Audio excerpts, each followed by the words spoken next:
Somos el grupo de Álvaro Santos Martínez, Rebeca Vallar-Rivero, Laura Bellón Sebastián y Elena Sborigina Teruel, y vamos a presentar el concepto de Moebius diegético a partir de la explicación de dos películas, La rosa púrpura del Cairo, de Woody Allen, y Más extraño que la ficción, de Mark Foster.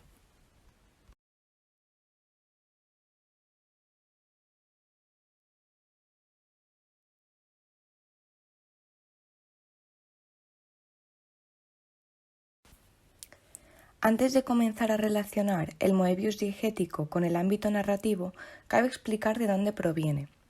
El Moebius diegético es un concepto construido a partir de la cultura griega y que está comprendido por el relato, la exposición y la explicación. Mediante estos términos vamos a poder explicar y relacionar este complejo concepto con dos películas propuestas, cuyos nombres son La rosa púrpura del Cairo y Más extraño que la ficción.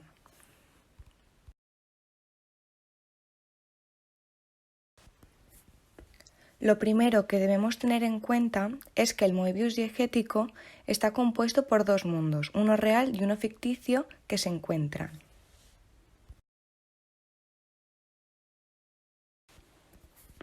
En las películas que vamos a tratar, tanto en La rosa púrpura del Cairo como en Más extraño que la ficción, el narrador se sitúa fuera de la historia o diégesis y presenta los acontecimientos, tanto reales como ficticios, que ocurren dentro de ella. Su principal función no es mostrar unos hechos en particular, sino conmemorarlos o contarlos como historia que es. Por lo tanto, teniendo en cuenta estos aspectos, cabe explicar que, en la diégesis, el narrador es quien cuenta la historia, como veremos a continuación en el análisis de ambas películas. Es decir, este narrador presenta al espectador todas las acciones y pensamientos que pasan por cada personaje, recurriendo al espacio en que se sitúan, las características de cada personaje y el tiempo en que se encuentran. Hemos explicado qué conlleva la diégesis, lo diegético. Ahora bien, ¿qué es el Moebius diegético en concreto? Para ello podemos recurrir a los cuentos de Cortázar, por ejemplo, en La continuidad de los parques. Vamos a resumirlo en primer lugar. Un señor se sienta a leer una novela. Desde su sillón observa un parque de robles. Consigue sumergirse en la novela y desconectarse de sus problemas en ese atardecer. Una pareja de amantes entra en una cabaña. Planean un asesinato al marido mientras anochece. Salen de la cabaña. El hombre se dirige hacia la casa. Con un puñal entra en el salón y ve a un hombre en su sillón, leyendo una novela. A partir del fragmento que terminamos de presentar, podemos localizar dos niveles. Un primer nivel extradiegético, donde hay un señor que lee un libro, y un segundo nivel intradiegético, donde los amantes planean el asesinato del marido de ella. ¿Qué es lo que sucede? Que el marido es el señor que está leyendo la novela. Lo que nos ha parecido que era ficción, el libro, ha acabado por trasladarse a la realidad. Esto se explica bien con una figura geométrica, el anillo de Moebius. El anillo de Moebius es uno de esos objetos geométricos que rozan la magia. La cinta de Moebius no es más que una cinta de papel, en principio, cuyos extremos se han unido girándolos. Por lo tanto, es una superficie que solo posee una cara. Si se sigue con el dedo la cinta de Moebius, comenzando por la aparentemente cara exterior, al final recorres toda la cinta. Así pues, solo tiene una cara, y no tiene sentido hablar de cara interior y cara exterior.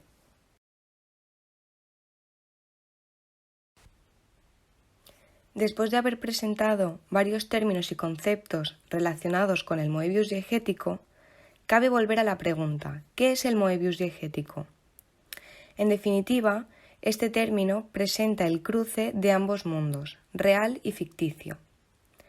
Es decir, parte de la representación del mundo extradiegético, que es el mundo real, y del conocimiento del mundo intradiegético, que representa el mundo ficticio. El espectador es consciente, en un primer momento, de que estos mundos son independientes. Sin embargo, llega un punto en la historia donde el mundo ficticio se confunde con el mundo real, se adentra en él y, por lo tanto, lo intradiegético forma parte de lo extradiegético. En resumidas cuentas, lo exterior termina por presentarse como lo interior. El sueño se convierte en una realidad. La realidad se convierte en sueño. Esta estructura subyace en muchos relatos y fragmentos, así como en las películas que vamos a tratar a continuación, donde se ponen en cuestión estos conceptos con los que entendemos y explicamos el mundo.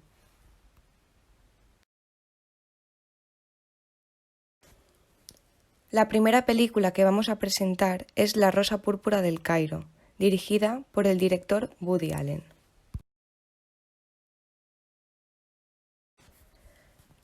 Ahora bien, La Rosa Púrpura del Cairo, o The Purple Rose of Cairo originalmente, es una película dirigida por el prestigioso director Woody Allen.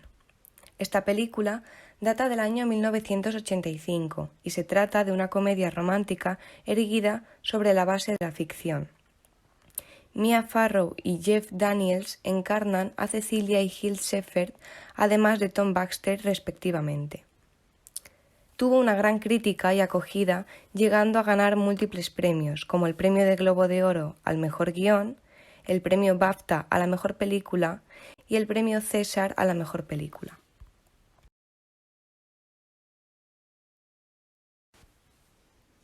La Rosa Púrpura del Cairo es la historia de un personaje, Cecilia, de una película que sale de dicha película y entra en el mundo real.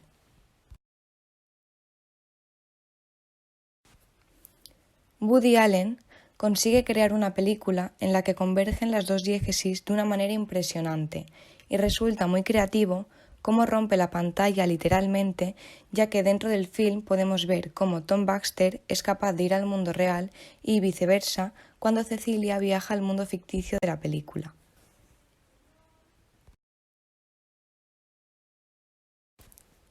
Cecilia, la protagonista, se encuentra en un dilema entre escoger el amor idílico de lo ficticio y el amor real de la realidad. Como bien se explica en un artículo, el sentido de la película está en el final, en que por muy bella que sea la fantasía, debemos enfrentarnos a la triste realidad, que va a doler y no va a ser para nada atractiva. Es precisamente el final el que hace que nos demos cuenta de la verdadera conclusión que nos quiere transmitir Woody Allen, y de cómo es mejor la verdad aunque duela. Puede ser, el propio Woody Allen se ve reflejado en el personaje de Cecilia, cuando se ve a ésta yendo al cine al menos 5 veces a ver la misma película. Y se puede apreciar los detalles del cine que se describen en el artículo, con esas moquetas rojas y que resultaba ser un tipo de cine a los que la gente no acudía, debido a que sale el VHS. Se canaliza esa tristeza que tiene por qué ya la gente no va a ir al cine. Y vemos esto cuando Cecilia va al cine a ver la misma película 5 veces, que curiosamente también vemos reflejado un momento triste en la vida de esta en la película.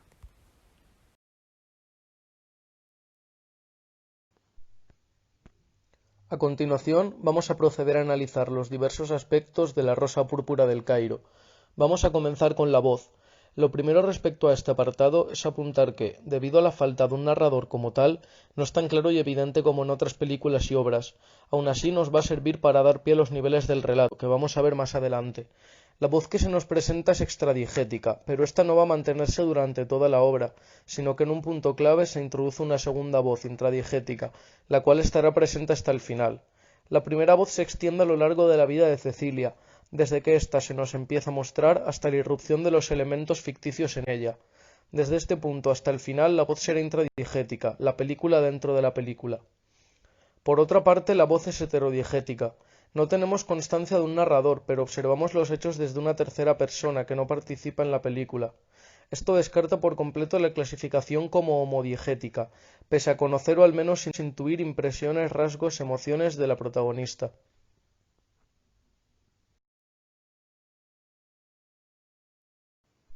El siguiente punto que vamos a tratar es la focalización. La focalización de esta película es interna y fija. Interna ya que se focaliza desde el punto de vista de una persona directamente relacionada con la diégesis, la protagonista. Todo se nos presenta desde el punto de vista de Cecilia, hace de filtro informativo, conocemos lo que ella conoce en el momento en el que ella conoce. Desde el comienzo se nos enseña su entorno, se nos pone en contexto sobre su situación matrimonial, su día a día, sus inquietudes, ciertas formas de actuar. Por ejemplo, advertimos que se siente insatisfecha con diversos elementos de su vida, siendo el más crítico su relación con su marido, el cual abusa de la situación machista y patriarcal de la época, siendo el mayor causante de las escapadas al cine de su mujer. Todo gira a su entorno, y lo que no, acaba haciéndolo o afectando directamente en su vida, y a su vez en el argumento de la obra. También es una focalización fija, aunque conocemos aspectos y detalles de otros personajes siempre es a partir de ella. En ningún momento otro personaje que no sea Cecilia hace de filtro. Siempre es el foco de la acción. Pese a haber personajes con gran peso en la historia, tenemos claro que desde el principio hasta el fin la mujer es el punto común a través del que todo pasa.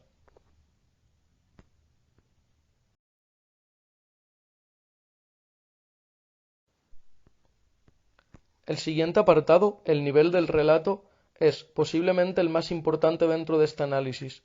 Primeramente contamos con el nivel de la realidad, la línea diegética, en base a la vida de la protagonista. Es la vida de ésta la que nos lleva a la introducción de un segundo nivel del relato. Cansada de su vida cotidiana, sin libertad para ser quien quiere, vivir como quiere, realizar aquello que anhela sin que nadie se interponga, acude al cine como tratamiento balsámico para durante un tiempo olvidar la realidad que le rodea e introducirse en una completamente distinta. Un día en el que ella disfruta un largometraje, el protagonista de este, Tom Baxter, pone su atención en Cecilia. Llena de asombro ante este suceso extraordinario, ella comienza a interactuar con el personaje ficticio. Es aquí cuando tiene lugar el Moebius diegético. La ficción, el argumento de la película que Cecilia ve, se interna en la realidad que ella conoce, causando una fusión de ambas líneas, hasta el punto de no dejar claro del todo qué es ficticio y qué es real. Este es el punto álgido en cuanto a importancia de la película. Nos deja ver cómo ésta se estructura y que la importancia reside en los niveles de realidad, más que en el narrador, la temporalidad, etc. Con esto tenemos la evidencia de dos niveles del relato, el diegético y el intradiegético. Podemos suponer cuál es cuál por cómo se introducen, pero conforme se desarrolla la acción y estos coexisten, se desdibuja el límite entre ambos. El lugar del Moebius no es tomado al azar, tiene una gran importancia, situando al cine como punto de encuentro entre dos mundos, además de un gran simbolismo, que veremos en la conclusión.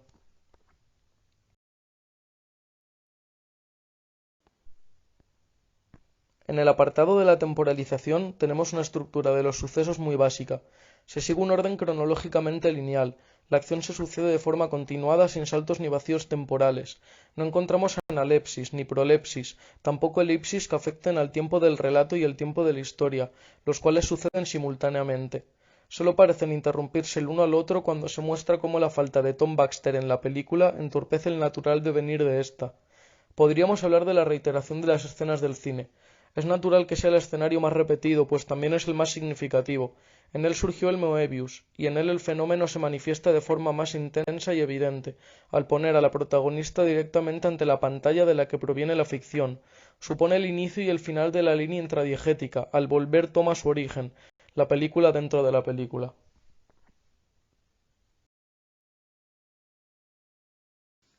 Una vez llegados al final de este análisis, me gustaría añadir un dato a mi parecer bastante curioso, como conclusión a esta explicación, y es que encontramos en la película La Rosa Púrpura del Cairo una clara referencia a la novela de Manuel Puig, La traición de Rita Hayworth. Es el cine, el origen del Moebius, el lugar en el que se hace alusión al escritor argentino. Al igual que Cecilia, Toto, el protagonista de la novela, acude al cine usualmente como vía de escape y liberación. Las vidas de ambos se caracterizan por la insatisfacción, y ambos cuentan con tormentos varios que olvidan cuando abordan y empatizan a gran nivel con lo mostrado en la gran pantalla. Es una evidencia prácticamente confirmada que la intención de Woody Allen como director fue homenajear al autor argentino. Cabe recalcar que sus más allegados hablaban de Puig como un amante del cine, que dejó rasgos e influencias de esta disciplina en sus relatos.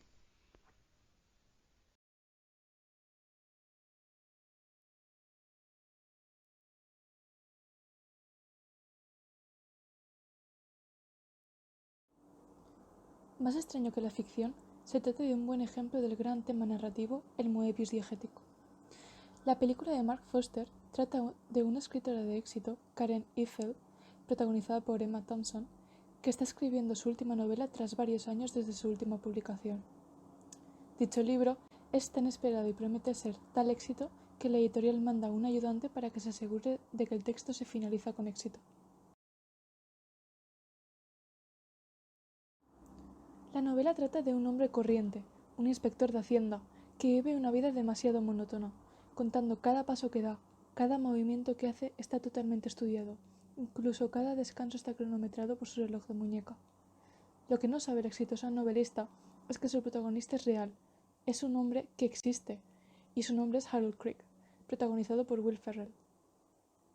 Harold vive su día a día de una manera muy cuadriculada, hasta que un día, de la nada, comienza a escuchar una voz femenina, que relata cada paso que da, cada pensamiento que tiene y cada aspecto de su vida, sin faltar ninguno, incluso su muerte. Harold se cree que está enloqueciendo. Por ello, decide consultarlo con un profesional, con un profesor de literatura. Dicho profesor estudia su caso y le aconseja que viva su vida, porque si la voz siempre acierta con lo que va a pasar, es inevitable su destino. Intenta hacerlo, aunque sin rendirse en su búsqueda narradora. Cuando la encuentra, Karen ya está a punto de acabar su gran obra, solo hace falta pasar la máquina, con la muerte de Harold entre esas páginas, por lo que él decide vivir el poco tiempo que le queda de la manera más feliz posible. Finalmente, llega su día, y él lo sabe tras haber leído la novela. Así que, un día más, se prepara para ir a trabajar. Llega a la misma hora de siempre al autobús, y tiene el accidente tan esperado. Sin embargo, no muere, pues Karen ha cambiado repentinamente el final de su historia. El profesor de literatura le pregunta por qué, pues era un final excelente, y que haría de ese libro el mejor de su carrera literaria. Karen le dice lo siguiente: que un hombre acepte conscientemente su muerte por un final excelente es el tipo de hombre que querrías vivo. Después de esto, Harold sabe que no puede volver a su vida anterior, sino que tiene que vivirla de la mejor manera posible.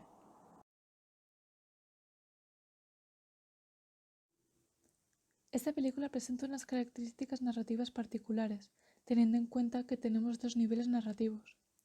Uno extradiegético, que se trataría de la vida de la novelista, y otro intradiegético, que se trataría de la obra de la narradora, es decir, la vida de Harold. Por lo que, en el primer marco de la narración, la vida de la narradora, encontramos una voz narrativa extradiegética heterodiegética, ya que no sabemos quién es el narrador.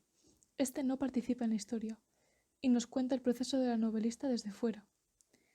Este primer marco nos introduce un segundo marco narrativo, la novela o, por consiguiente, la vida del protagonista. En este caso, nos encontramos una narradora intradiegética heterodiegética, ya que realmente ella no participa en la vida de Harold, a pesar de que al final de la historia estos dos personajes coincidan.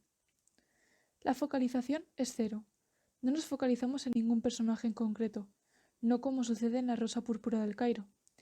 A pesar de que apreciamos dos niveles narrativos y que cada uno de ellos observamos los niveles principales de Harold y Karen, siempre sabemos más que ellos dos, ya que vamos viendo lo que hace Harold y lo que hace Karen sin que el otro o la otra sepa en ningún momento más de lo que él o ella hacen.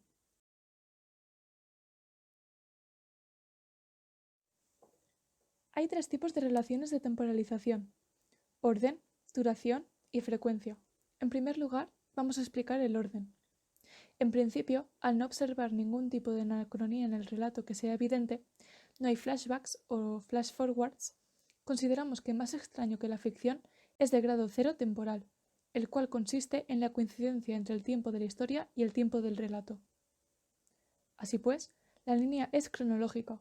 Únicamente en algunos momentos, en concreto en las visiones que tiene la escritora sobre posibles muertes que puede sufrir el protagonista de su novela, como cuando se imagina muriendo en un accidente de coche en un puente o cuando se tira de un edificio, son aquellas que componen el tiempo fenomenológico, que es aquel tiempo del sueño o del deseo.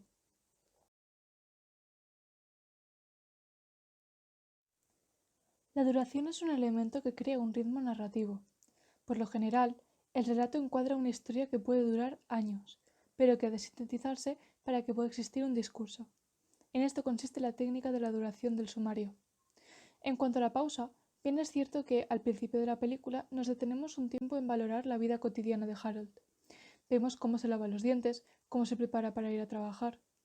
Nos puede parecer algo que no tiene importancia y a lo que estamos dedicando demasiado tiempo del necesario, pero no es una pausa por dos motivos. El primero de los motivos es que la pausa no consiste en dedicarle más tiempo del esencial a un acontecimiento que podría eludirse, sino que consiste en valorar un momento como si fuese una fotografía. Así pues, al seguir la rutina de Harold al mismo tiempo que él se viste, se lava los dientes, etc., hay isocronía.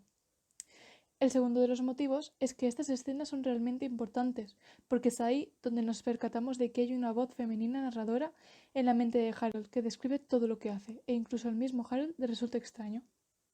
La adulación es, en definitiva, de carácter explícito. Sabemos que pasa el tiempo y que no hay lagunas de que descifrar. Todo sucede isocrónicamente, siendo los espectadores conocedores de que transcurre el tiempo y avanza la historia. Por último, analizaremos la frecuencia. La primera pista que nos dice que tal vez esta película tenga cierto carácter iterativo en cuanto a la frecuencia es aquella que ya hemos comentado. Se nos narra la rutina de Harold Crick.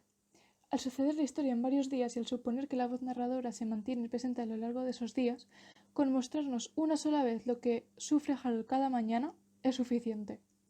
En esto consiste la iteración, en repetir una sola vez aquello que sucede de forma continuada, cada día, por ejemplo, o cada semana. Sin embargo, esto último es discutible, ya que, al fin y al cabo, Harold es un personaje de la novela de Karen Iffert, y suponemos que en la novela no se narra continuamente su rutina matinal. No hay carácter repetitivo en esta película, más bien todo lo contrario. La frecuencia de esta película es esencialmente singulativa. Lo que ocurre una vez, se cuenta una vez. No hay hechos que se repitan. Dicho esto último, terminamos con la temporalización del relato. Ahora vamos a hablar de la importancia que tiene el tiempo en esta película por su significado.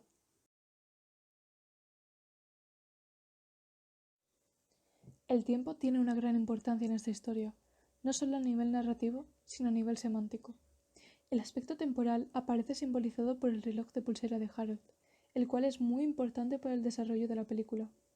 En un primer momento, se nos presenta a un personaje que está marcado por el tiempo, vive una vida monótona en la que calcula cada paso que da hasta el autobús, calcula el tiempo que tarda en llegar a la parada, el tiempo que tarda en lavarse los dientes, sus descansos. Todo está cronometrado por su reloj, hasta que un día se para, y ya no puede hacer su función. En esa escena, Harold le pide la hora a alguien, y se la da 3 minutos adelantada.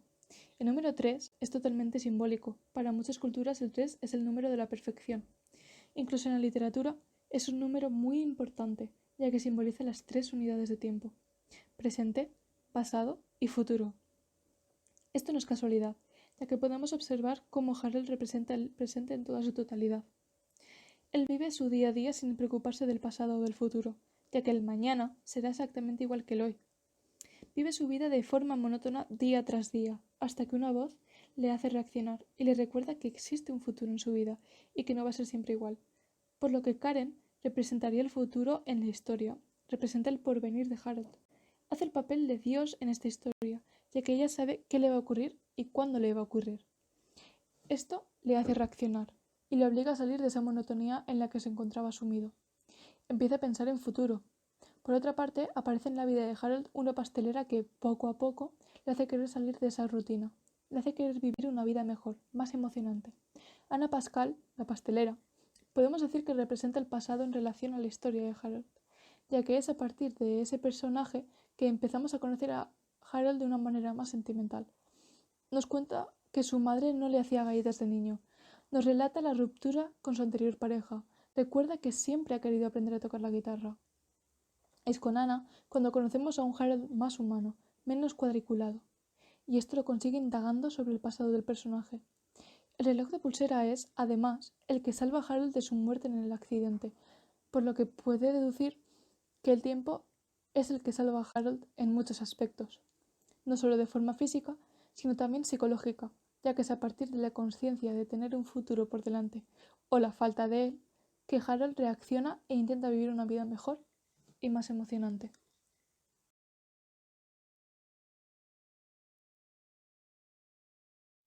Una vez visto todo lo anterior, cabe relacionar más en profundidad el concepto de Moebius diegético y las estructuras narrativas de las películas.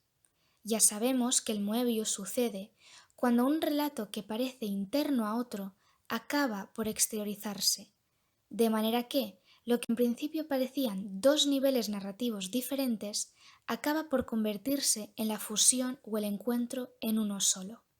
Por ejemplo, en La Rosa Púrpura del Cairo, el personaje de la película sale de la pantalla y se reúne con su enamorada. En el caso de Más extraño que la ficción, el personaje de la novela de Karen Eiffel se reúne con esta escritora. Dicho de otra manera, se juntan dos mundos que parecían diferentes. Vamos a recapitular el concepto fantástico de Cortázar. Lo fantástico surge, en Cortázar, del cruce entre dos versiones de la realidad, una dentro de la otra. Es el ejemplo de la realidad y el sueño. Lo fantástico surge cuando se altera el orden de esos universos. Lo que parecía interior a lo extradiegético acaba por exteriorizarse. Efectivamente, eso es una alteración. Hay que tener en cuenta una cosa muy importante, y es que ninguno de los dos mundos que se nos presentan es fantástico por separado, pues no tiene por qué. Lo fantástico no surge hasta que estos dos mundos no chocan, y lo logramos gracias al anillo de Moebius. Ese es el concepto de lo fantástico en Cortázar. El mundo de la ficción asalta el mundo de la realidad. Es una frase que puede resumirlo todo, y viene en relación con lo que quería darnos a entender Cortázar, y es que vivimos en un mundo ficticio que oculta el mundo real. De lo que se trata es de acceder a ello. Así pues, el Moebius diegético convierte el relato interno en el relato externo. Se juega con los niveles narrativos. Vamos a centrarnos en un aspecto muy vinculado con el Moebius diegético y que logrará unir el concepto con las películas, para conectar ambas ideas. Se trata del Moebius y de lo intradiegético. Hemos llegado a la conclusión de que ambas películas son intradiegéticas por el argumento del relato dentro del relato. Aunque una obra narrativa o una película presente esta superposición de realidades, pueden mantenerse estos dos niveles narrativos por separado, sin necesidad de juntarse. Se convierte en Moebius cuando ambos niveles se fusionan. Y justamente ese es el significado que tiene el Moebius. Lo interno se convierte en lo externo. Condensando esta información en un esquema, en primer lugar, detectamos un nivel extradiegético y luego, cuando nos percatamos de que existe más de una realidad, entonces hablamos de lo intradiegético. Hay un relato dentro de un relato. Y finalmente puede darse o no el caso de que el Moebius altere las realidades y se fusionen. En La Rosa Púrpura del Cairo nos parecía que había una historia real y una película ficticia. Hasta ese momento detectamos dos niveles, lo intradiegético. Cuando el personaje sale de la pantalla, el espectador se sorprende, pues de ahí surge la fantasía. Es de lo que tratan los relatos fantásticos de Cortázar. Debemos entender de nuevo que la fantasía no surge hasta que dos mundos que parecían normales y corrientes, reales, verosímiles, chocan y encuentran un punto de unión, una puerta. En el caso de la película de Woody Allen, de hecho, la pantalla podría funcionar como una metáfora de esa puerta que une ambos mundos. En Más extraño que la ficción, distinguíamos el plano de la vida de Harold y el plano de la escritora que escribía sobre la vida de Harold. Hasta ese momento, la película es intradiegética, y en el momento en que entra en acción el Moebius, es cuando el hombre encuentra a la escritora en su despacho. Ahí aparece el fenómeno del Moebius.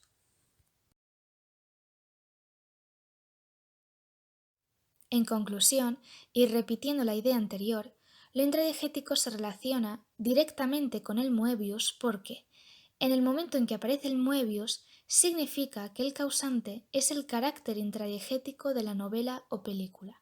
La consecuencia es el Moebius.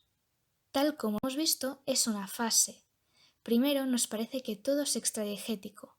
Luego la obra se convierte en intradiegética y, si se da el caso, aparece el Moebius. Cuando aparece el Moebius podemos calificar la película de fantástica, entrando en el concepto de lo fantástico de Cortázar que hemos ido viendo.